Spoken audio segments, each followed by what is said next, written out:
तो hello students, अगर आप 12th में हो और अगर बोर्ड एग्जाम के आप लोग प्रिपरेशन कर रहे हैं तो ये वीडियो स्पेशली आपके लिए। तो चलिए फटाफट से हम स्टार्ट करते हैं। 1 मिनट में सारे के सारे ऑल टेंसेस जितने भी उसके टाइप्स है वो सारे के सारे हम देखेंगे। फर्स्ट टाइप है simple present tense. Simple present tense का फॉर्मूला है subject plus verb plus object, यानी कि आपको पहले सब्जेक्ट लेना है, उसके बाद वर्ब लेना है, उसके बाद ऑब्जेक्ट लेना है। दूसरा है सिंपल पास्ट टेंस। यहाँ पे आपको सब्जेक्ट यूज करना है, साथ ही साथ आपको लेना है V2 यानी कि वर्ब का जो सेकंड फॉर्म होता है वो आपको लेना है और डायरेक्ट आपको लेना है ऑब्जेक्ट। तीसरा जो है वो है सिंपल फ्यूचर टेंस। यहाँ पे आपको सब्जेक्ट लेना है, देन आपको शाल विल का यूज करना है, या तो आप शाल कर सकते हो या फिर विल का यूज कर सकते हो, और उसके बाद में आपको लेना है V1 एंड देन ऑब्जेक्ट। उसके बाद आता है प्रेजेंट कंटिन्यूअस टेंस। तो गाइस यहाँ पर आप लोगों को लेना है पहले सब्जेक्ट, सब्जेक्ट के बाद आपको यूज करना है एम इज आर, और उसके बाद लेना है आपको वर्ब के बाद आपको ING का यूज करना है, और बाद में आपका ऑब्जेक्ट यूज करना है। तो पास्ट कंटिन्यूअस टेंस में आपको लेना है सब्जेक्ट, सब्जेक्ट के बाद में आपको यूज करना है हेल्पिंग वर्ब वॉज या फिर वर, उसके बाद में आपको लेना है वर्ब में ING लगाना है, और बाकी का जो आपका ऑब्जेक्ट है वो कंटिन्यू करना है।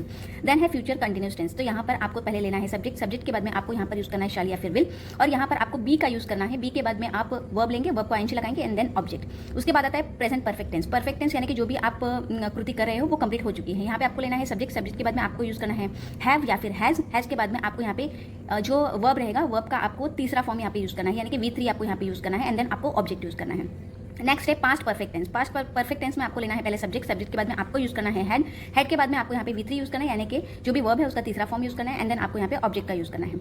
नेक्स्ट है फ्यूचर परफेक्ट टेंस। तो फ्यूचर परफेक्ट टेंस में भी पहले आप लोगे जो आपका सब्जेक्ट है वो लोगे, देन आपको यहाँ पे शैल हैव या फिर विल हैव का यूज करना है, देन आपको V3 का यूज करना है, यानी कि जो वर्ब है उसका तीसरा फॉर्म यूज करना है, एंड देन ऑब्जेक्ट का यूज करना है। उसके बाद है प्रेजेंट परफेक्ट कंटिन्यूअस टेंस। तो प्रेजेंट परफेक्ट कंटिन्यूअस टेंस यानी कि यहाँ पे परफेक्ट भी है और कंटिन्यूअस भी है, तो आपको यहाँ पे यूज करना है पहले सब्जेक्ट, सब्जेक्ट के बाद में आप यूज करोगे हैव या फिर हैज, उसके बाद में आपको बीन लगाना है, बीन के बाद में आपको वर्ब लेना है, वर्ब के बाद आपको ING लगाना है, और ING के बाद में आपको जो ऑब्जेक्ट है वो आपको कंप्लीट करना है। देन है past perfect continuous tense. Past perfect continuous tense में भी सेम होगा, आपको सब्जेक्ट लेना है, सब्जेक्ट लेने के बाद में आपको यहाँ पर यूज करना है हेड, हेड के बाद में आपको यूज करना है बीन, बीन के बाद में आप जो वर्ब लेंगे उसको ING लगाओगे और आपका ऑब्जेक्ट लिख दोगे।